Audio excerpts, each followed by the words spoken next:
avec nous pour ce tout premier tête-à-tête, comme je l'ai dit. Avant de te laisser la parole, je vais peut-être vous en dire un tout petit peu plus sur le format. Pourquoi est-ce qu'on a lancé en tête-à-tête avec il y a 2 mois, nous avons lancé une émission qui s'appelle Le Backpacker, une mini-série Netflix de 9 épisodes où nous recevons chaque mois 2 CEO d'entreprises qui viennent tacler des sujets liés à l'entrepreneuriat. L'audience est croissante et à la demande de notre audience, il nous a été demandé en fait de passer un petit peu plus de temps, en tout cas de s'attarder sur ces parcours de CEO emblématiques pour en savoir plus sur ce qui les a amenés à entreprendre. Voilà, donc c'est l'idée avec ce tête-à-tête, c'est un zoom d'1 heure, un petit peu plus intime, voilà, pour connaître nos chefs d'entreprise. La volonté au travers de ces 2 formats, c'est toujours le même, d'inspirer des jeunes entrepreneurs et des futurs entrepreneurs. Donc voilà, vous savez tout. Dernière chose, oui, vous le savez, c'est une communauté de passionnés de product management, des product people. Nous avons la conviction depuis les premiers jours que l'évolution d'un PM peut être l'entrepreneuriat et donc de monter sa boîte un jour. On a d'ailleurs communiqué le mois dernier sur le lancement de notre Startup Studio. Et donc ces 2 formats d'émission étaient juste les parfaits moyens de promouvoir l'entrepreneuriat sous toutes ses formes. Voilà. Dernière chose, après Charlotte, je te laisse la parole. Je parle beaucoup trop, désolée. On est de plus en plus sollicité voilà, par la communauté product, que ce soit pour des échanges, des candidatures. Voilà, si vous souhaitez échanger avec nous, vous allez trouver un lien dans le chat. Donc n'hésitez pas, on sera ravis de vous en dire plus en tout cas. Pour rappel, aujourd'hui on est sur Twitch. L'intérêt de Twitch, c'est d'échanger avec la communauté, de répondre à vos questions en live. Et je pense que vous en aurez beaucoup pour Charlotte aujourd'hui.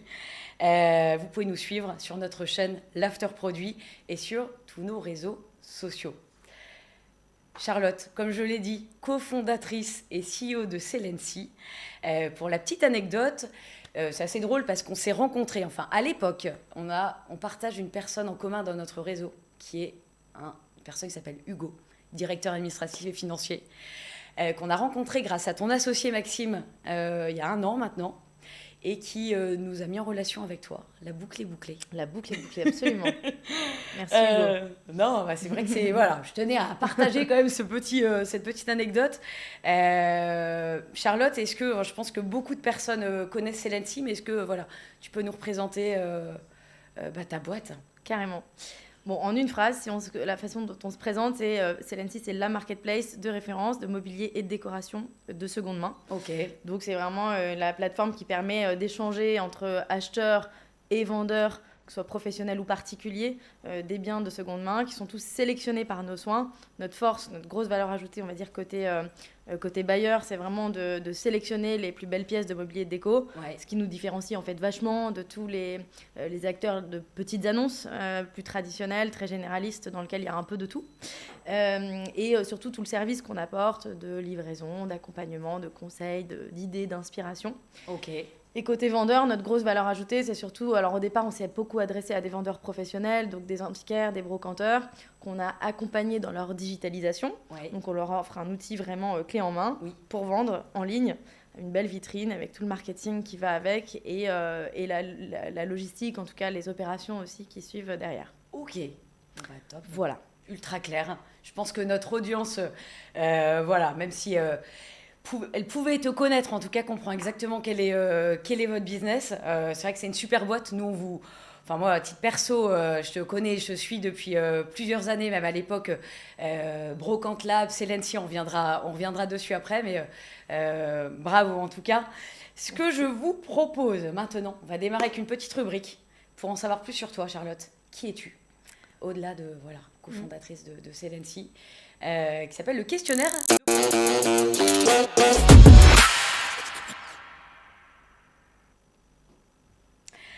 Le questionnaire de Proust. Alors c'est vrai qu'on aurait pu appeler ça le portrait chinois. On trouvait que c'était un peu plus chic, sans se la péter. On n'est pas non plus dans Bouillon de culture avec Bernard Pivot.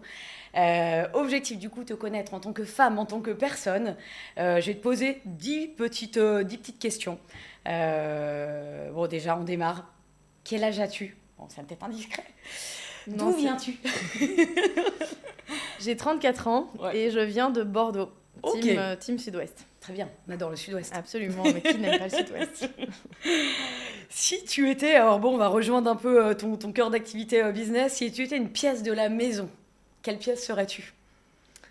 Je serais... c'est compliqué ton portrait robot, ça démarre difficile là.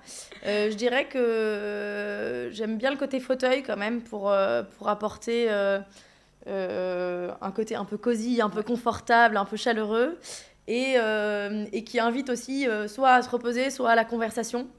Voilà. Un fauteuil. Un fauteuil. Très bien. Ouais, un fauteuil en rotin, tu vois.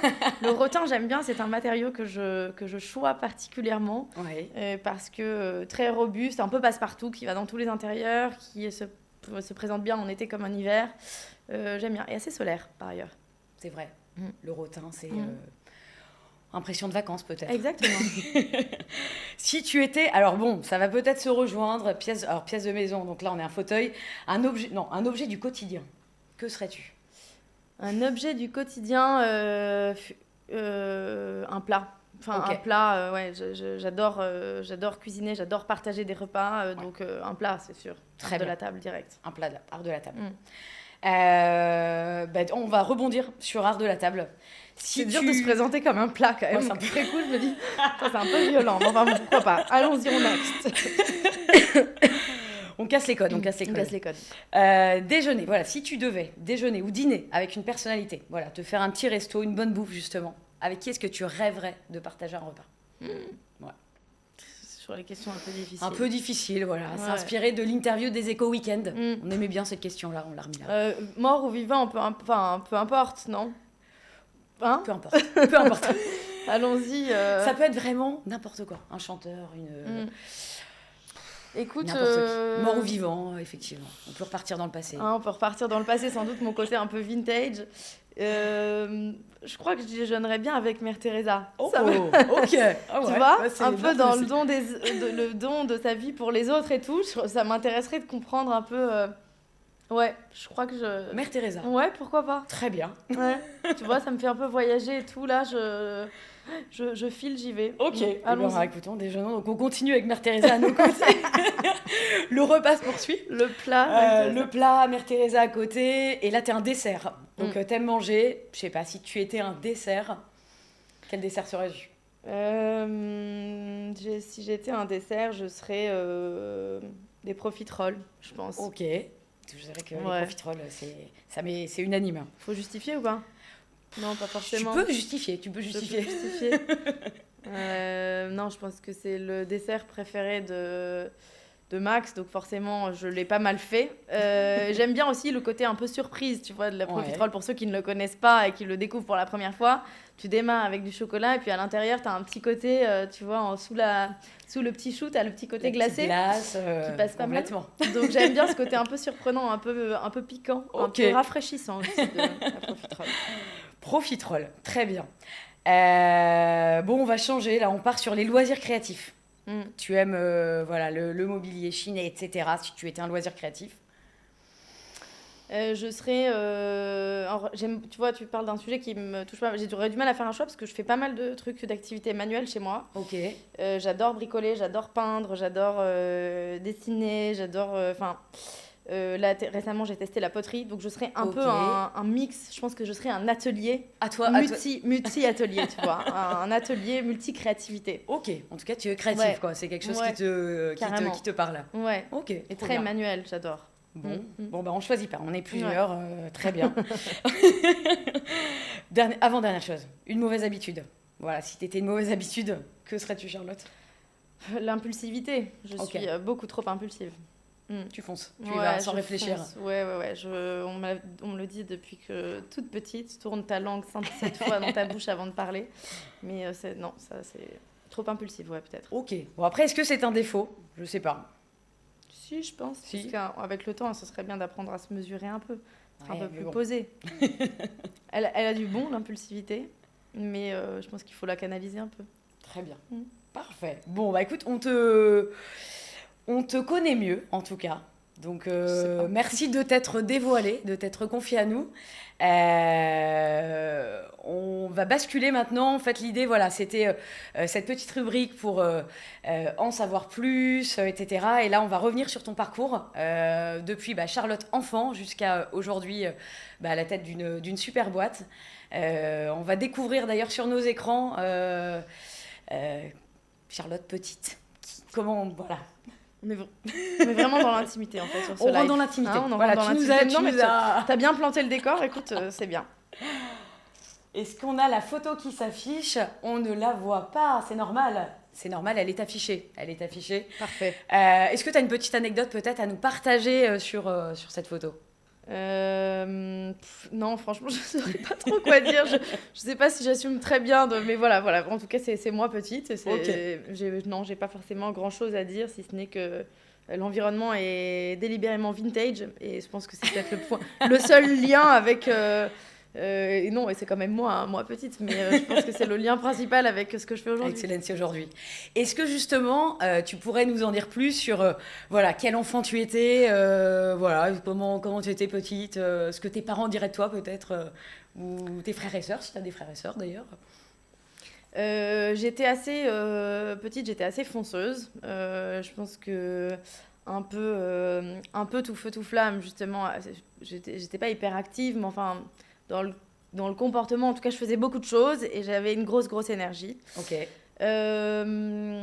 J'avais un tempérament assez trempé. Je prenais assez facilement le lead dans des petits groupes ou auprès de mes... Alors, je suis l'aînée de ma fratrie. Okay. Vous êtes combien? Donc, on est 3. Ok.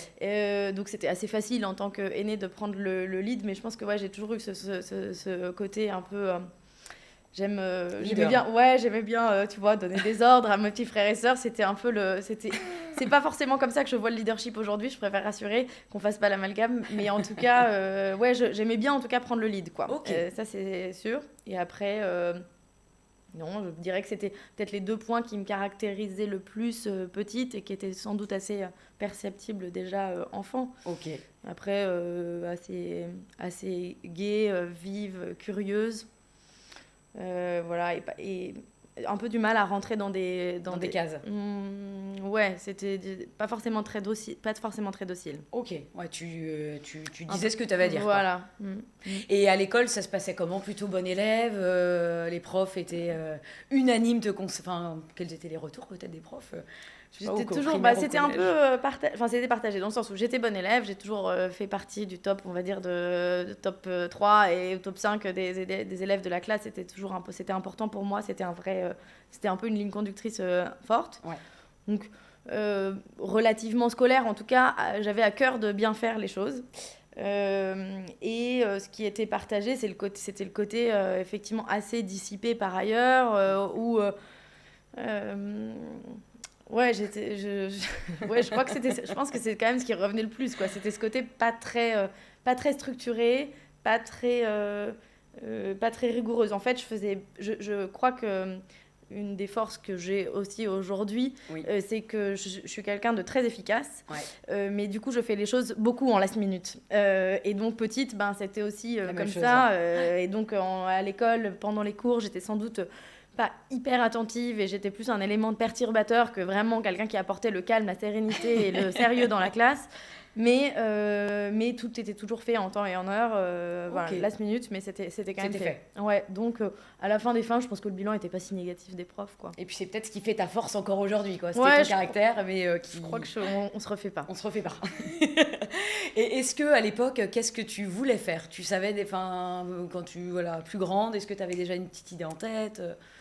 Eh bien, j'avais 2 orientations qui me plaisaient pas mal, mais finalement, je ne sais pas pourquoi je n'y suis pas allée du tout. Une première qui était le métier d'avocat. Quand on est en 3e, j'avais fait un stage de... Ouais, tout à fait. Voilà, d'observation, là, exactement. Donc, j'avais suivi une avocate pour voir un peu son métier, etc. Et j'avais bien aimé, si ce n'est que ça manquait peut-être... je pense que la raison pour laquelle je n'y suis pas allée, c'était peut-être le manque d'interaction du côté team, quoi. C'est quand même assez... on est seul face à son dossier, son client, etc. Ouais. Et je pense que le côté co-construction, etc., il me manquait un peu. Bon, et après, en fait, j'ai rien d'une avocat aujourd'hui, donc je sais pas pourquoi. Enfin, c'est même pas que ça. Et le deuxième métier qui me tentait pas mal, par contre, c'était archi. Et petite, je faisais je dessinais plein de maisons, de rêves, etc. Et ça me plaisait. J'aimais le côté. J'avais la sensibilité plutôt créatrice et que ce côté créa, en tout cas, que j'ai. J'ai toujours l'univers de la maison m'a quand même toujours pas mal parlé. Ok. Ouais, donc finalement, ce que tu fais aujourd'hui, c'est pas complètement éloigné de ce dont tu rêvais, en tout cas, quand tu étais petite. Peut-être, ouais. Ok. Et tu as fait une école de commerce, hein, je crois. Ouais. Donc, c'était nickel, l'école de commerce, pour faire archi ou avocat, tu vois, c'était parfait. Très bien. Je me suis dit que c'était une bonne voie. Non, mais en fait, j'avais pas forcément, depuis petite, j'avais pas forcément une expertise particulière. J'étais globalement plutôt bien un peu partout. Et donc, l'école de commerce était un peu la suite logique, sans avoir de... Je savais pas exactement ce que je voulais faire et donc je voulais m'ouvrir un maximum de portes. Donc j'ai choisi cette voie plutôt généraliste en me disant voilà, ça correspond bien, ça correspondra bien à mon profil. J'ai fait éco, je sais pas si ça ne veut plus rien dire de dire qu'on a fait éco. Bon, j'ai 34 ans, vous l'avez compris, voilà. J'ai fait plutôt un parcours généraliste. Ok. Et petite question, est-ce que l'entrepreneuriat, tu baignais déjà dans une famille avec beaucoup d'entrepreneurs est-ce que ton environnement était entrepreneurial ? Pas du tout. Pas du tout. Ok. Non, pas du tout. Et d'ailleurs, ça a été un pain parce qu'en fait, mon père est médecin. Ma maman a eu la grande mission que de s'occuper de ses enfants pendant toute sa vie. A baigné un peu elle a bossé sur plusieurs problématiques, enfin plusieurs sujets d'éco. Ouais. Donc elle m'a plutôt transmis cette sensibilité-là, mais jamais en tant qu'entrepreneur, pour accompagner d'autres profils dont c'était le métier. Et donc voilà, et dans ma famille, de près ou de loin, pas du tout. Non. Ouais, c'était vraiment zéro entrepreneur. Un électron libre. Enfin, aujourd'hui, tu es une des premières à avoir monté ta boîte dans ta famille. Carrément, dans ma famille, ouais. Et est-ce que pour toi, justement, monter sa boîte, c'était une évidence ? Tu t'es toujours dit, même dans tes premières années, en tant que post-école, tu démarres un job, etc. Tu t'es toujours dit, un jour, je monterai une boîte, ou alors c'est plus une opportunité qui s'est présentée, comment... Non, c'était pas du tout un rêve. Moi, je me voyais pas du tout entrepreneur. Enfin, je pensais même pas avoir le profil, quoi. Moi, quand j'ai fait mes études, en fait, j'ai fait mon parcours d'école de commerce. Ouais. Je savais que, globalement, mes forces, j'ai une sensibilité très forte pour les produits. J'ai plutôt un profil assez commercial, en tout cas je suis assez avenante, j'aime bien, je suis à l'aise pour parler de projets, pour vendre des projets, je pense que j'ai cette fibre commerciale en moi. Mais donc voilà, c'était un peu les deux facettes qui sortaient un peu, c'était peut-être le parti market et commercial. Donc j'ai fait mes stages de fin d'études là-dedans. Ouais. Et puis j'ai fait plutôt des stages dans des grosses boîtes, donc j'ai démarré chez Decathlon, puis chez L'Oréal, tu vois, donc sur des métiers comme marketing, et puis... Donc je me suis rendu compte que... bonnes écoles, quoi, on va dire. Des grosses boîtes, mais très belles écoles. Super formation, franchement, c'était canon. Ouais. Et en fait, je me suis dit, mais qu'est-ce que je fous là ? Enfin, en fait, je me rendais compte qu'il fallait, pour le coup, faire preuve un côté quand même assez... rentrer quand même dans un moule, ce qui n'était pas, une fois de plus, ma personnalité. Depuis l'enfance, je ne suis pas quelqu'un qui rentre dans une case, qui peut être rentré dans un système, dans un format assez politisé, qui peut être le cas dans ces boîtes, etc. Moi, ça ne marche pas, quoi. J'ouvre beaucoup trop ma bouche quand il ne faut pas, etc. Je me sentais vraiment à l'étroit. Je me suis dit, en fait, ça ne va pas avec ma personnalité. Donc, j'ai switché. Je suis allée dans une petite boîte qui était une agence de design qui fait du packaging, donc rien à voir avec ce que je fais aujourd'hui. Mais voilà. Après L'Oréal, non, c'est ça. Decathlon, L'Oréal et ensuite exactement. Et ça, c'est mon premier job, tu vois, mon premier CDI. Donc, fin d'études, je démarre, je fais en gros un contrat pro chez eux, j'enchaîne avec mon premier CDI. En gros, j'ai passé 2 ans et demi dans cette agence. Ouais. Là, ça m'a plu parce que j'ai été recrutée en tant que commerciale, chef de projet, etc. Et la boîte on était 10, 12 quand je suis arrivée. Il a fallu structurer une équipe commerciale, mettre un peu les mains dans la ADA, etc. Parce que je venais de L'Oréal, donc je comprenais vachement bien le client. Et c'était une boîte qui bossait pour ce client-là. D'accord. Donc, je savais bien les conseiller sur... tu vois, donc, en fait, je donnais mon avis sur... J'étais impliquée dans la prod, j'étais impliquée sur l'ADA, j'étais impliquée sur le commercial, j'étais dans les relations clients, etc. Je gérais en même temps... j'ai apporté... Je savais la ligne que j'apportais à la fin au business, à la fin de l'année, etc. En fait, j'avais quand même ce côté assez 360 qui m'a pas mal plu. Et c'est là que je me suis dit, tiens, ça a fait un peu, ça a planté un peu la graine de ce goût potentiellement de l'entrepreneuriat. et que je m'éclatais bien dans un métier un peu, côté couteau suisse, quoi. Ok. Et justement, le déclic, qu'est-ce qui a fait, là, comme tu dis, ce job en agence, petite structure où tu étais responsable de ton PNL, tu gérais tout, 360, un peu mini CEO dans la boîte, enfin, toutes les compétences.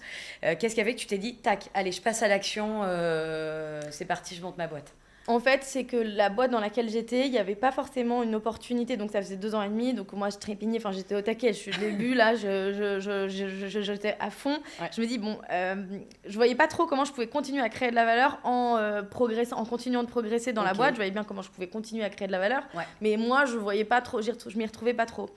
Je me suis dit, ok, donc si je dois switcher, je switch, mais vers quoi ?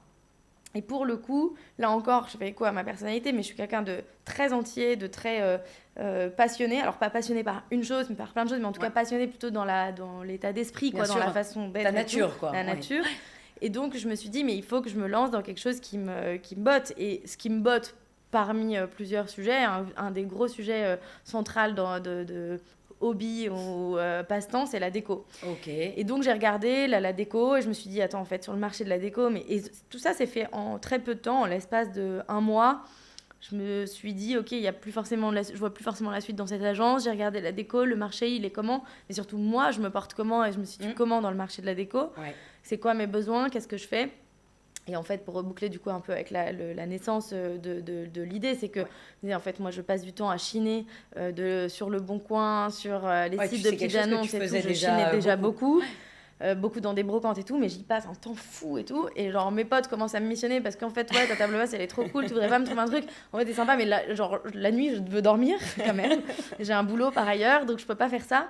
Je me dis, en fait, ce serait canon. Il y avait déjà des sites type Vestiaire Collective, à l'époque Vide Dressing, qui a réintégré du coup Le Bon Coin maintenant, etc. Ouais. Qui existait et qui proposait cette verticale dans la fashion de pièces de seconde main un peu sélectionnées. Oui. Je me suis dit, mais là, il n'y a personne sur le secteur de la déco. Et donc, tu avais identifié ce pain, entre guillemets, tu t'es dit, il y a un truc Exactement, il y a un truc à faire. Et après, j'ai bouclé avec les brocanteurs et tout, et le chemin s'est fait comme ça. Mais le déclic, ça a été, je suis au bout, c'est quoi ma passion ? Est-ce qu'il y a une opportunité dans cette passion ? Je vois le truc, allez, je fonce et on voit si ça marche ou pas, quoi. Ok.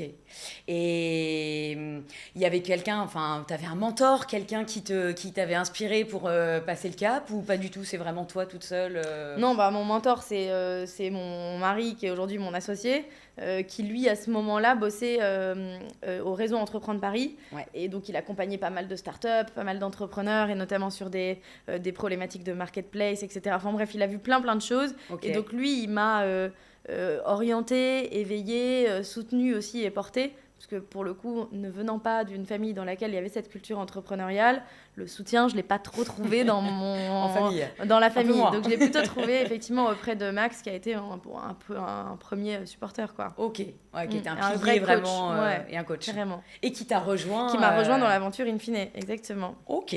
Et d'ailleurs, parce que l'aventure Celency ex-Brocante Lab, c'est ça, démarré en 2014 ? Ouais, fin 2014. Fin 2014, donc au début tu démarres seule.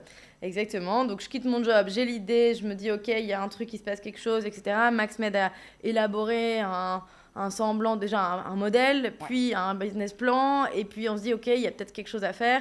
Une fois que j'avais ça en main, que j'avais sondé une centaine de personnes proches, plus des potentiels vendeurs, etc., et que je voyais qu'il y avait une opportunité, là, je quitte mon job, j'obtiens ma rupture conventionnelle, merci la France. Merci la France. Voilà, et donc je me lance dans cette aventure. Là, j'ai passé 9 mois seule, le temps d'accoucher d'un beau bébé. Pendant ces 9 mois, je vais interrompre une question parce que je sais que quand on démarre, c'est un peu compliqué au début de par où démarrer, trouver une routine, même dans ces journées. C'est par où tu démarres. Alors effectivement, tu nous as dit, tu as commencé à sonder, benchmarker des brocanteurs, tes interviews, etc. Mais comment... Ça, je l'avais fait du coup avant de quitter mon job. Donc Day One, quand j'arrive dans ce local là, avec des potes, ils m'avaient prêté un petit coin de bureau pour amorcer mon projet. Ouais. Et effectivement, c'est quand même... mais littéralement, j'avais pris des feuilles quand même. J'avais mon ordi et je me dis, bon, il faut que je commence, mais je commence par quoi ? À ce moment-là, j'avais un semblant de business plan. J'avais déjà sondé le marché. Ouais. Et j'avais une idée un peu en tête de ce que je pouvais élaborer. Donc là, je me dis, il va falloir que je commence par dessiner un produit, imaginer, écrire, faire quelque chose, quoi. Il faut que j'imagine ce produit. Et en fait, je savais pas que j'étais un peu en train de faire des prémices de ce qu'on peut appeler aujourd'hui du product management, quoi. Ouais. Enfin, voilà. Ouais. Mais je me suis quand même mis là-dedans. Donc, je me suis dit, OK, c'est quoi l'expérience que je vais proposer à un acheteur, puis à un vendeur, et donc écrire l'expérience, le parcours. Je faisais même des mock-ups, mais tu vois, sur papier, etc. Sans savoir que je mettais pas de mots dessus, quoi. Non, je savais même pas que c'était un métier, en fait, tu vois. Ok. Et donc ça a été une grosse partie du job du début. Et puis en fait, une fois qu'on met le pied à l'étrier, les missions, elles arrivent d'elles-mêmes. C'est-à-dire, en fait, je sais pas, au bout d'un moment, je me dis, tiens, ce truc-là, je vais le montrer je vais en parler à un vendeur. Puis du coup, j'organise pas mal de calls avec des vendeurs pour élaborer ce produit. Puis en même temps, je me dis, du coup, il faut aussi que je les démarche, les vendeurs, parce que gros, le jour où j'ai le produit, je vais pas attendre d'avoir le produit pour avoir des vendeurs qui vont se rallier à la plateforme. Donc je fais du démarchage en même temps. Mes journées étaient, je dirais, principalement modelées entre du commercial et du produit. Très clair. C'était surtout ça. Ok. On a une question qui nous remonte de Tib Wivou, qui nous demande, parce que c'est vrai que tu disais finalement, à l'époque, on pouvait chiner uniquement sur Le Bon Coin et ça prenait du temps. Voilà, on ne savait pas la qualité des produits, plein de choses. Donc là, tu as eu l'idée de lancer Selency. Est-ce que pour toi, aujourd'hui, on peut encore chiner, trouver des bonnes affaires sur Le Bon Coin ? Mais carrément. Heureusement qu'on peut trouver des bonnes affaires sur Le Bon Coin et ça serait quand même c'est quand même le premier site français en termes de trafic, d'engagement de la plupart. Enfin, c'est genre c'est une pépite. Par contre, il faut avoir du temps, pas peur de se faire arnaquer. Ça nous arrive, on a tous eu a priori déjà des expériences un peu étonnantes sur Le Bon Coin. Il y a quand même encore des peines autour de la logistique, etc. Donc il faut être prêt à se démerder entre guillemets par soi-même, quoi. C'est juste ça. Mais oui, bien sûr, c'est possible et c'est une autre expérience. Oui, carrément. Très bien. Question qu'on avait aussi importante. Donc là, tu démarres. Hyper intéressant de savoir par où tu as démarré, tes journées type, etc. Capital de départ. Ah ouais, capital de départ. Comment tu as fait ? C'était tes économies. Donc Rupture Co, comme tu dis, top, ça te permettait de voir venir et puis d'avoir rassurer, on va dire, ta vie courante. En fait, donc j'avais bossé 2 ans et demi, j'avais quand même un bon salaire et j'avais réussi à mettre pas mal de côté sur mon premier job. Donc en gros, j'ai dû mettre quasiment 15 000 balles de côté sur 2 ans et demi de ce premier salaire, premier job. Et en parallèle, j'avais des économies perso aussi, genre 5 000 balles. Donc en fait, j'ai pris tout ce que j'avais sur ma banque, sur mon compte en banque, vraiment, j'ai mis ces 20 000 balles dans la boîte. Max, du coup, à ce moment-là, me rejoignait de la même manière. Donc on a mis 2 fois 20 000 euros. Donc c'était un capital de départ qui était de 40 000 balles pour l'entreprise. Là-dessus, on est allé chercher des subventions, des prêts d'honneur, etc., qui nous ont permis d'avoir un capital de démarrage de 100 000 euros. D'accord. Avec notamment Paris Initiative Entreprise, Réseau Entreprendre Paris, etc., qui ont été de super... Qui vous ont accompagné au début, fait confiance. Ok, donc sur l'année 1, vous êtes parti avec ce capital-là. Exactement. Vos économies et toutes puis nos quelques prêts. Exactement. Ok. Et... Question, alors là, qui est plus forcément liée aux finances, mais je reviens juste sur Brocante Lab Selency, le changement de nom, peut-être à quel moment il s'est opéré, pourquoi, et voilà ce que ça a impliqué pour vous. Donc, on s'est lancé fin 2014. Oui. On est démarré, Brocante Lab était très clair c'était presque assez descriptif de notre proposition de valeur. On va digitaliser la brocante, on va lui apporter un côté beaucoup plus moderne, plus frais, un côté déco, etc. Mais ce qui manquait là-dedans, c'était justement peut-être ce côté déco. C'était Brocante Lab. En fait, la plupart des gens qui en entendaient parler sans avoir encore vu le site s'attendaient à une énième brocante en ligne, un nouveau Le Bon Coin, troc.com, j'en sais rien, un truc de petites annonces, quoi. Et donc, on s'est dit, en fait, notre nom, il nous dessert un peu. Et pour quelqu'un qui serait un peu frileux, qui aurait peur de retrouver la brocante en version... le côté un peu désuet de la brocante, il va pas s'y retrouver. Donc on a changé de nom en bout de 2 ans quand même, ça, on a mis du temps. Et Selency, c'était pour remettre au cœur de notre métier la dimension sélective de notre activité, puisqu'on sélectionne les meilleures pièces de seconde main. Très clair. Donc Selency, la sélection. Voilà. Ok. Et du coup, le business model n'a pas changé. C'est vraiment exactement. C'est que le nom qui a changé au bout de 2 ans, et c'était pas facile d'ailleurs. Ça c'est un peu un feedback après coup, mais le changement de nom Enfin, c'est comme si je te dis, tu t'appelles Marine et je te demande de changer de prénom, même après 3 ans, 5 ans. Non, Enfin, j'imagine que c'est compliqué, quoi. C'est compliqué, autant toi, si tu as choisi ce changement, tu le fais bien, mais pour les autres, pour le faire porter, accepter, etc., ça a été très long. Okay. Donc ça, j'ai trouvé que c'était un vrai...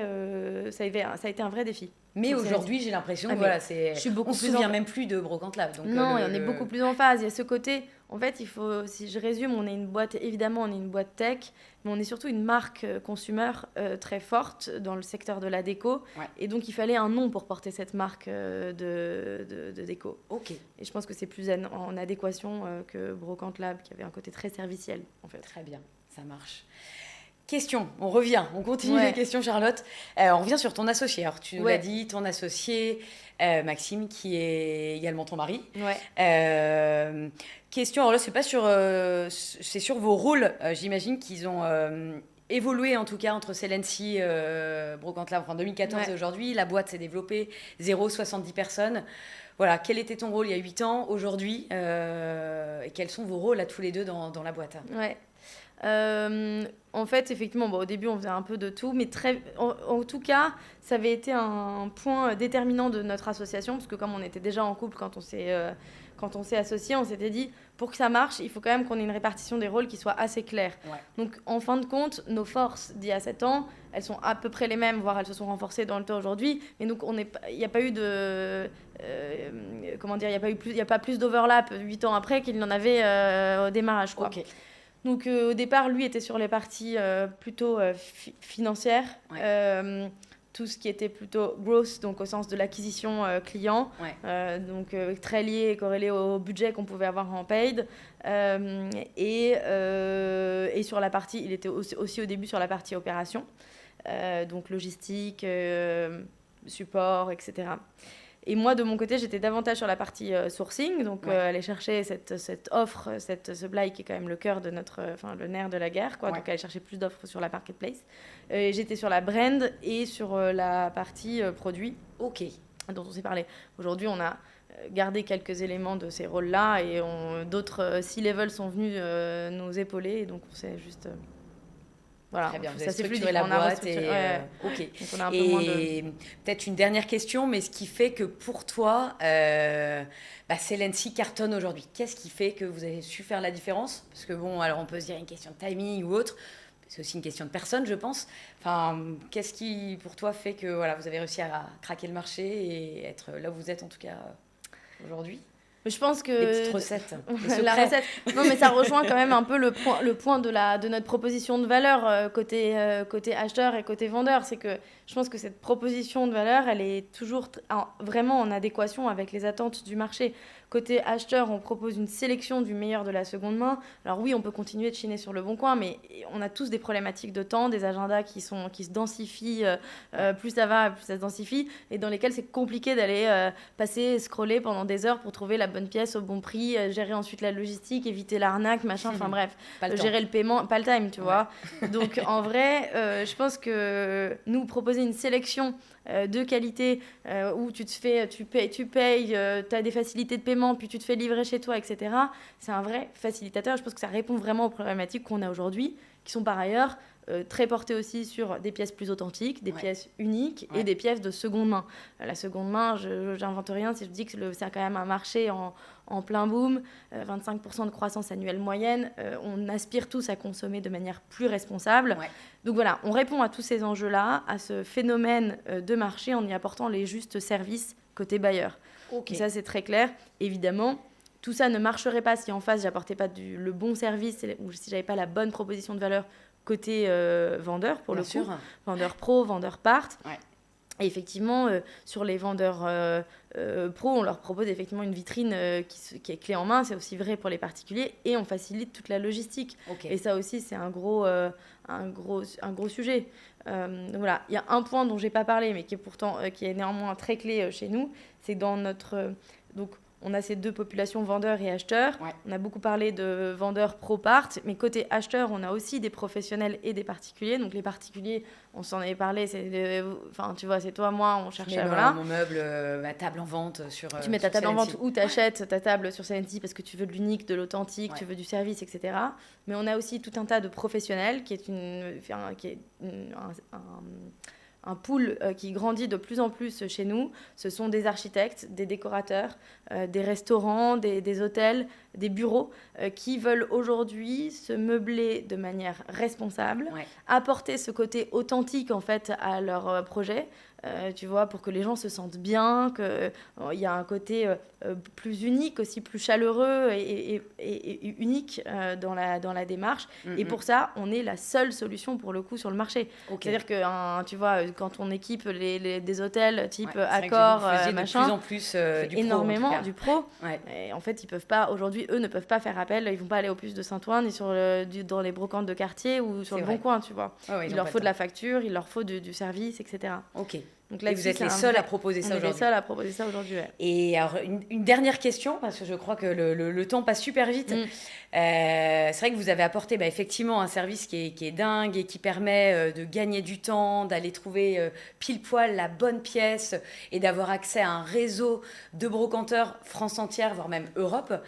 Je m'aperçois aussi, pour celui qui aimait bien aller chez son petit antiquaire de région, où l'antiquaire, il n'était pas au courant des prix. Voilà, parfois, il fait sa petite négo. Aujourd'hui, on sait qu'ils vont aller sur Celency. Et en fait, ça uniformise un peu le marché. Je voulais avoir ton point de vue là-dessus. C'est un constat, hein, même à titre perso. Moi, je sais que j'aimais bien. Voilà, j'ai un petit antiquaire, Monsieur Barbesol à Ladon, dans le Loiret. Et avant, alors, on avait des prix géniaux sur des super produits. Aujourd'hui, il regarde Celency, il se cale. Oui, c'est C'est sûr plus dur qu'il de y a, faire des affaires. il y a un côté, en fait, comme on rend tout ce modèle-là très transparent, ce qui n'était pas forcément le cas, la brocante, il y avait quand même un côté assez opaque dans le milieu, et je pense qu'effectivement, on a apporté beaucoup de transparence. Donc, on a un rôle qui est un peu celui, c'est bien, effectivement, ce que tu peux retrouver en face, c'est qu'il y a ce côté un peu Argus, tu vois. Exactement, avec une cote. Et, avec une cote, voilà, donc... Tout à fait. Oui, on lisse un peu le marché, ça reste de la brocante, il y a toujours de la négociation possible et il y a de la négo possible sur Celency comme dans n'importe quelle brocante de France ou de Navarre. Et je pense que ça c'est important de toujours l'avoir en tête, c'est que ce sont des prix, ça reste de la seconde main, donc tout est toujours discutable. Bien sûr, il y a des standards qui commencent à se créer. Ça reste des pièces uniques avec des histoires particulières, donc faut pas que tu hésites à négocier, Marine, quand tu vas voir ton il faut que je sois meilleure négociatrice. Ouais. Trop bien. Merci Charlotte pour toutes ces réponses. Je pense qu'ils apportent pas mal de précisions et qui nous permettent surtout de savoir comment vous en êtes arrivé là. On va attaquer une nouvelle rubrique. On va jouer un peu. Ça s'appelle le juste prix. C'est un jeu ou un test en fait? C'est un jeu, c'est un jeu, pas de jugement, tu peux y aller, on va être tolérants et sympathiques. On va lancer le jingle de suite.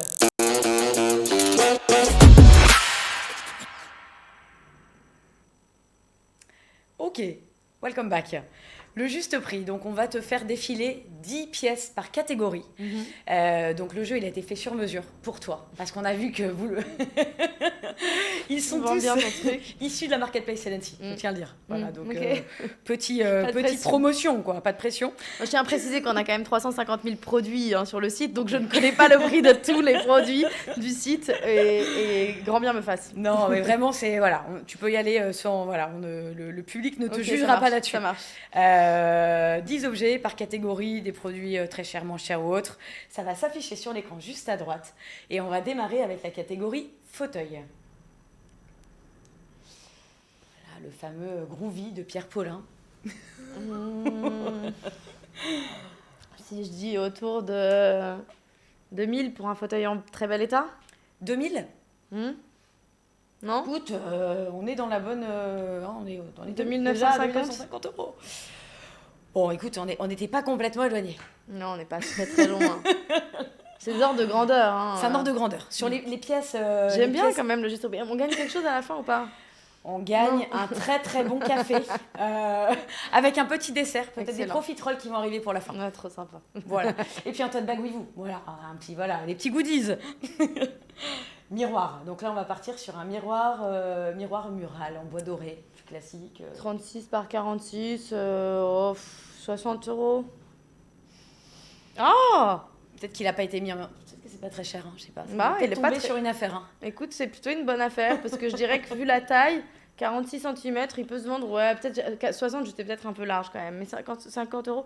Il faut voir après l'état du miroir, est-ce qu'il est en bon état, un peu piqué. La photo, à chaque fois, nous, on retravaille on a un effet miroir, le visuel. Okay. Et donc, il faut voir aussi l'état du miroir. Du miroir. Mais je dirais qu'en tout cas, c'est plutôt un très bon prix. Ok. Ça, c'est sûr. Bon, bah, précipitez-vous sur le site, hein, il est encore disponible, il me semble.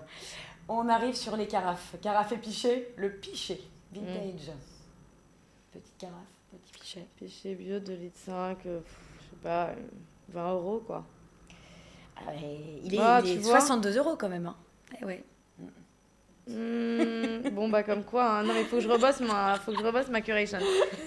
Je sais pas, je ne sais pas te l'expliquer. C'est pas facile. Non. Le buste. Allez, on arrive sur un buste de déesse grecque. On adore ces petits bustes. Quelle hauteur? Je vois pas, 22. Alors la hauteur 22 par 13 par 8. Il est pas très haut quoi. Une centaine? Enfin, non, c'est un peu cher une centaine. Hein. 80 €, ça serait déjà un beau. Loin, hein, 80 je pense. 73 ouais. Ok. Bien. Bibliothèque. Un décor. Le décor, ça, c'est des trucs qui s'achètent, qui se vendent beaucoup. Non, parce que ce sont en fait, place après. Hein. Ouais, c'est ça, c'est que c'est des pièces volumineuses, donc qui rentrent plus trop bien dans les appartements parisiens, mais bon, 2,10 m, 175, putain, je vois pas beaucoup de photos, c'est compliqué, mais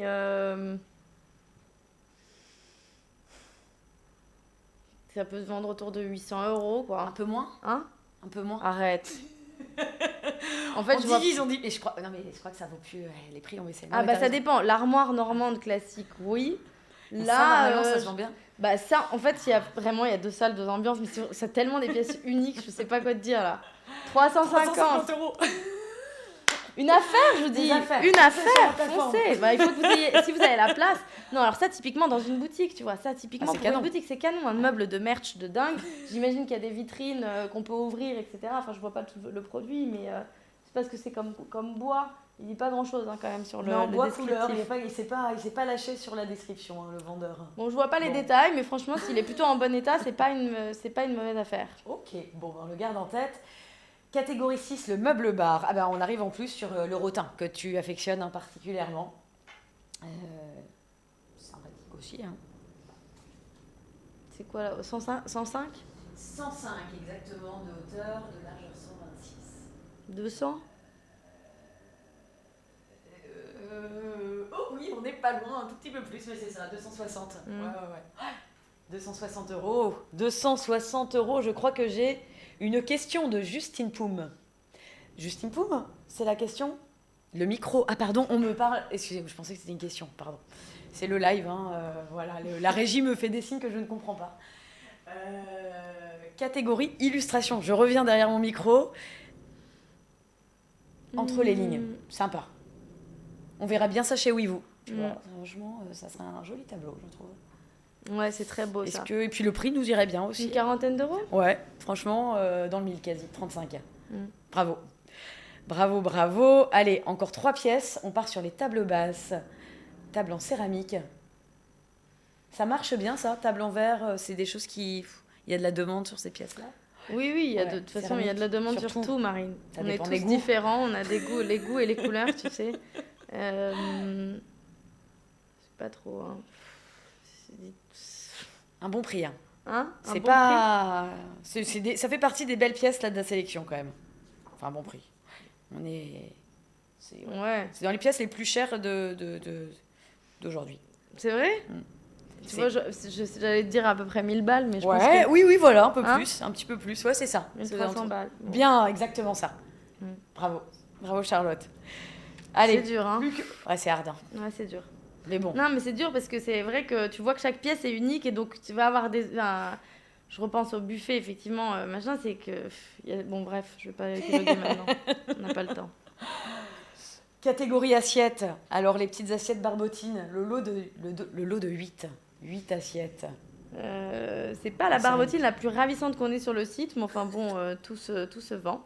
Et les goûts et les couleurs, une fois de plus. 19 cm, lot de 8, j'ai une quarantaine d'euros. 30 euros. Bah c'est 30, c'est ça, on y est. En général, autour de 10 euros sur des jolies assiettes, 10 euros pièce par assiette. Donc là, tu vois, comme il y en a 8, elles sont voilà, petites par ailleurs. Non, c'est bien. Okay. Je vends très bien mes produits sur le site. On va tout acheter là. La sortie, c'est parti, défoulé. On va se. Voilà.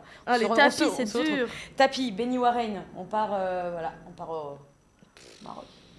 Tapis marocain. 155 par 105. Toujours sympa dans un appart ou autre. 200 280. Ouais. Et combien le deuxième prix, t'as dit 200. J'ai dit 200 Ouais, un peu plus. 280, ouais, bon. Je suis pas très loin. Voilà. Bravo. C'est dur. C'est dur, mais au moins. Non, mais c'est dur. Donc, en définitive, ma conclusion là-dessus, c'est il faut que je progresse, c'est sûr. Il n'y a pas de sujet, je vais me remettre dans mon catalogue. Et tu disais le nombre de références, 350 000 références. C'est normal. Et en fait, vraiment, tu vois, t'as beau dire, effectivement, il y a les prix se lissent un peu, mais chaque pièce est tellement différente. C'est-à-dire qu'entre le buffet que tu m'as présenté et je t'en montre 2-3 autres, tu peux avoir des prix qui vont aller effectivement de 300, il était à 350 euros, mais je peux avoir des buffets comme ça à 2500 euros parce que donc selon, tu vois, en fonction de l'essence du bois, en fonction de la taille, de ce qu'il a été retapé, etc. En fait, et puis après, tu as des vendeurs, des brocanteurs qui sont aussi un peu gourmands et qui peuvent être un peu ambitieux sur et qui tentent. Quoi qu'il arrive, la morale de l'histoire, c'est de dire, il faut négocier. Et le prix, c'est aussi le prix qu'on est prêt à mettre soi pour une pièce donnée. Bien sûr. Le bon prix, c'est ça en fait. Si on a un coup de cœur. Ouais, je crois qu'il y a un prix émotionnel qui est super fort dans la brocante. Il ne faut pas hésiter. Ça ne veut pas dire que j'étais prête à mettre 900 balles sur le truc, parce qu'en l'occurrence, ce n'est pas que des pièces que j'aurais achetées là. Je n'ai pas la place, de toute façon. Mais, on n'a pas fait une super sélection. Ça va. Si, c'est bien, c'était assez éclectique. Voilà, on est parti un peu... Ouais. Voilà, il en faut pour tous les goûts, comme tu le disais très justement. Trop bien. On va terminer par une dernière rubrique sur la partie, justement, tout ce qui va être lié au product et à la tech, puisque on ne pouvait pas se quitter sans s'intéresser à la culture tech de Celency, puisqu'effectivement, vous êtes une marketplace qui mettait en avant des super pièces de seconde main, du mobilier de dingue qu'on vient de voir. Mais vous êtes aussi, il y a un produit tech qui permet tout ça. Nous, WeVoo, on l'a dit au début, on a une boîte de product management, on bosse avec des passionnés de produits. Donc voilà, on va s'intéresser un petit peu à votre vision produit et tech chez Celency. D'ailleurs, j'ai écouté un podcast dans lequel tu avais fait un petit retour d'expérience il y a quelques mois où tu disais justement que vous aviez mis un petit peu de temps à réaliser que vous étiez justement une boîte tech, à prendre la mesure du truc. Et puis, tu avais parlé notamment du recrutement de votre CTO, où il y a eu plusieurs itérations avant de trouver la bonne personne, je crois. Carrément. Et puis, ça me permet de faire le lien avec votre levée. Vous avez levé, il y a 10 jours, 35 millions d'euros, justement pour permettre de lancer une nouvelle app mobile, de retravailler, je crois, votre plateforme qui va être pour les professionnels, donc tout ce qui va être B2B. Donc, on est en plein dans la tech. Vous avez des gros enjeux. Peux-tu justement m'en dire plus aujourd'hui sur quelle est la vision produit, la vision tech de Celency, Charlotte? Carrément.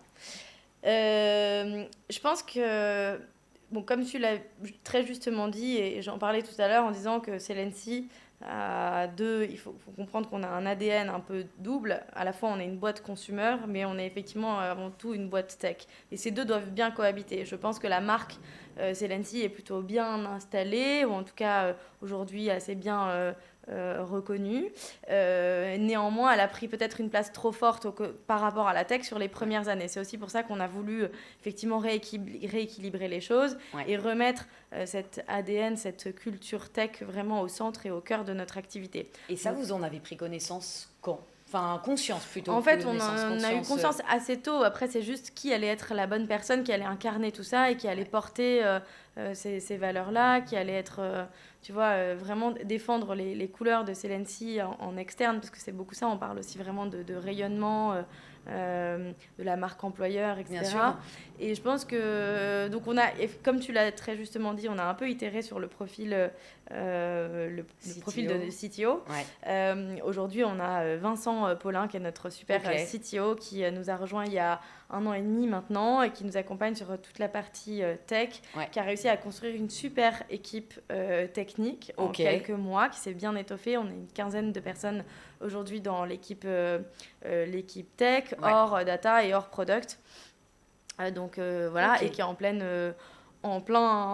développement et qui est super engagé, qui a alors juste pour qu'est-ce qui est important pour nous dans la tech, et après je reviendrai sur ta question de la vision. Ce qui est important pour nous en tout cas, c'est des personnes qui comprennent les enjeux consumer qu'il y a derrière, et qu'on n'est pas là, on fait pas de la tech pour la tech, mais on fait bien de la tech pour le consumer. Bien sûr. Et ça, c'est super important. Donc on veut des gens qui aient à cœur de résoudre des vrais problèmes, et des problèmes qui sont des problématiques clients côté acheteur ou vendeur. Donc il y a un sens business quand même assez fort, et ça c'est super important de notre côté, quel que soit le profil, un full stack, un back, un front, c'est peut-être sans doute plus fort sur un front, mais en fait voilà, tous doivent avoir à cœur de résoudre ces vraies problématiques business, parce que et tu as raison, hein, d'ailleurs nous je sais que quand on parle tech ou le product management, hein, d'ailleurs le métier est arrivé aussi pour réorienter la tech au service des utilisateurs, des clients, et sortir d'un mode projet finalement où on sortait des produits sans vraiment répondre à une problématique business. Donc complètement en phase avec voilà, pardon. Trop bien. Parfait, j'aime quand tu as bon. Et dans vous mon avez sens. Un CPO aussi, parce que vous avez CTO et CPO. Ouais, alors CPO, c'est moi qui joue plutôt le rôle de CPO aujourd'hui, tu vois, un peu en part-time. On a une super head of product qui incarne en tout cas aujourd'hui, qui est vraiment la figure de produit chez nous, puisqu'une fois de plus, moi c'est une partie de mon temps, mais c'est Salomé qui porte le produit chez nous, Tenenbaum, et qui a construit son équipe product. Donc elle a 3, bientôt 4 products dans son... Ils sont bientôt 4 dans son équipe. Et la vision, pour revenir sur ta question initiale, de qu'est-ce que va devenir le produit Celency de demain, on veut que ce soit un produit qui capitalise à fond sur le côté inspirationnel. C'est-à-dire que je pense que dans la déco, il faut comprendre que les gens ont besoin d'être inspirés, puis de se projeter. Donc toute la dimension expérientielle, un peu novatrice et un peu sur mesure aussi, est ultra clé. Et donc on veut vraiment aller à fond là-dedans, et je pense que l'application mobile va servir à ça. Le deuxième sujet que l'on veut servir, c'est être vraiment un outil avant tout très conversationnel. Là encore, c'est l'ADN de la brocante, et c'est ce que notre application mobile va aussi servir à fond. C'est vraiment l'interaction entre acheteur et vendeur pour négocier, apprendre plus d'informations du produit, etc. Donc la conversation est au cœur de la transaction. Et enfin, le dernier pilier, c'est toute la partie merchandising. En fait, aujourd'hui, on a plus de 1500 nouvelles pièces qui arrivent sur le site chaque jour, et on a 2,5 millions de visites mensuelles. Donc en fait, au total, c'est un catalogue de 350 000 pièces et ces millions de visiteurs. Et il faut qu'on arrive à faire matcher du coup cette offre et cette demande, sachant que les visiteurs sont uniques, ils ont des aspirations, des contraintes, des budgets, des envies, qui sont différents les uns des autres, et nos pièces sont toutes uniques elles aussi. Donc réussir à créer ce matching entre l'offre et la demande de manière pertinente, ça c'est un gros enjeu. Alors je dirais que ça va même au-delà du produit et de la tech, c'est un enjeu data derrière qui est aussi très fort, mais qui fait partie de nos next steps. Ok, très bien. Petite question qui nous vient également. Justement, toi, quel conseil tu donnerais à une jeune boîte avec des cofondateurs qui sont plutôt typés business également, mais qui lancent une boîte tech, pour recruter leur CTO, leur CPO? Toi, est-ce que tu as un retour d'expérience à partager suite à ce que tu as pu vivre en tout cas? Moi, je pense en tout cas que la partie produit, c'est important qu'elle soit incarnée et portée par les fondateurs le plus longtemps possible parce que, en tout cas, quand on est sur des enjeux consumer, je pense qu'il y a souvent un des deux fondateurs qui qui ressent le besoin de l'intérieur et qui va du coup incarner le profil de l'utilisateur majeur, on va dire, de son outil ou service, etc., de son produit en tout cas. Donc je pense que la partie product peut être portée vraiment par un des fondeurs. Sur la partie tech, c'est encore autre chose. Ouais. Les deux doivent évidemment collaborer et cohabiter super bien. Et je pense que pour ça, il faut très vite discuter avec et recruter si possible un CTO, mais en partageant vraiment ses envies. Et ce côté business et avoir un profil CTO qui soit business, c'est clé. Et nous, je pense que pour parler, je ne sais pas si je peux parler de recettes magiques, en tout cas, je peux parler de nos erreurs, de nos écueils. Et ce qu'on a mal fait, c'est qu'on a cherché un profil très technique en se disant, on veut un expert de la tech, nous, on est des experts du business, et on va chercher un expert de la tech. C'est pas une bonne vision. En fait, je crois qu'une boîte, et plus ça va, plus je crois dans la puissance des profils un peu généralistes aussi, tu vois. Et à la fin, moi, je suis une généraliste, Max est un généraliste, on a effectivement quelques domaines d'expertise, mais et donc le CTO doit être business, évidemment. Donc, challenger les personnes que vous... Sur cette partie-là, business, est-ce qu'ils comprennent vraiment le problème qu'ils sont en train de résoudre, quoi. Ok. Non, je pense que ça va être hyper utile pour les personnes qui nous suivent aujourd'hui, parce que c'est une question qui, qui peut revenir quand même assez souvent. Toi, tu dirais quoi, Marine ? C'est hyper important. La partie, non, je pense qu'effectivement, et je vois, nous, dans les profils qu'on recrute sur la partie technique, effectivement, et développeurs, on cherche des gens qui vont comprendre le produit et qui ne vont pas être uniquement là à coder pour coder, parce que comme tu dis, alors c'est très sympa, hein, mais il faut aller au-delà, et encore plus sur un rôle de CTO qui va incarner la vision technique de la boîte. Donc effectivement, je pense que c'est important de les challenger là-dessus. Et je trouve que ce qui est assez cool, c'est qu'il y a de plus en plus que les techs évoluent justement tendent plus vers ce côté business. Donc voilà, ça va dans le bon sens, on va dire. Trop bien. Justement, on est sur cette partie tech, RH.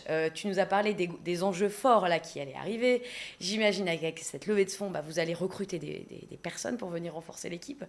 On a une rubrique dans l'émission qui s'appelle la Minute RH, qui va te permettre de pitcher un job, celui que tu veux. Tu as une audience vraiment à l'écoute. On lance le jingle et Charlotte, tu peux nous pitcher.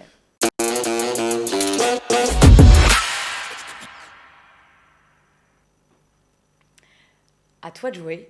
On a 1 minute. Quel est le poste aujourd'hui chez Celency que vous cherchez pour venir rejoindre l'équipe tech au product? Encore une fois, c'est dur de faire un choix, Marine, sur cette question, parce qu'on recherche beaucoup de talents pour nous épauler chez Celency. Il y a beaucoup de sujets à killer. Néanmoins, la top prio, je dirais que c'est sur la partie développement back. Et je pense que ça finit bien aussi notre conversation sur le fait qu'il y a un élément cœur de notre activité qui en est une boîte tech. Et donc avoir des full stack, avoir des devs front, c'est top. Mais on recherche un dev back, plusieurs dev back activement, plutôt avec 3 à 5 ans d'XP. On est en PHP. Je pense que je ne serais pas la meilleure pour pitcher les problématiques auxquelles ce profil doit faire face. Mais en tout cas, et je pense que ça fait bien écho avec ce que je disais avant, c'est qu'on veut des profils qui soient là pour résoudre qui ont envie et aspirent à résoudre des vrais problèmes d'utilisateurs et pas à faire juste la tech pour la tech. Oui, on aura toujours du legacy à combler, à améliorer notre plateforme dans le fond, etc. Et bien sûr que les devs vont nous aider à ça. Mais surtout, si vous avez envie de relever des challenges un peu deep, je pense que des dev backs seront les bienvenus pour nous épauler chez Celency. L'appel est passé, je pense, et j'espère que tu nous diras que vous allez avoir plein de super candidatures. Mais en tout cas, c'est vrai que là, depuis 1 heure, on échange sur ton parcours, sur Celency, et franchement, ça donne super envie. Je voulais te remercier déjà d'avoir participé avec nous à ce premier tête-à-tête. Qui plus est, moi, c'était un plaisir de te rencontrer, Premier échange la semaine dernière en visio. Là, voilà, on a eu l'occasion de plus faire connaissance aussi avant l'émission. Et puis là, cette heure passée ensemble. Je remercie également notre audience, nos téléspectateurs qui sont au top. La régie qui est avec nous aujourd'hui, Nathanaël, François, Alexandra qui font un boulot incroyable.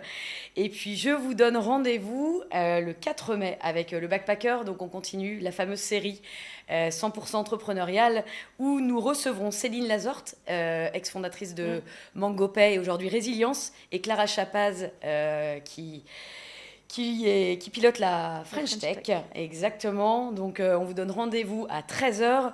Le 11 mai, ce sera l'after produit avec October, voilà, que nous recevrons. Donc, l'after produit à 19h. Merci encore, Charlotte. Merci à toi, Marine. Merci à tous. Ciao. Bye.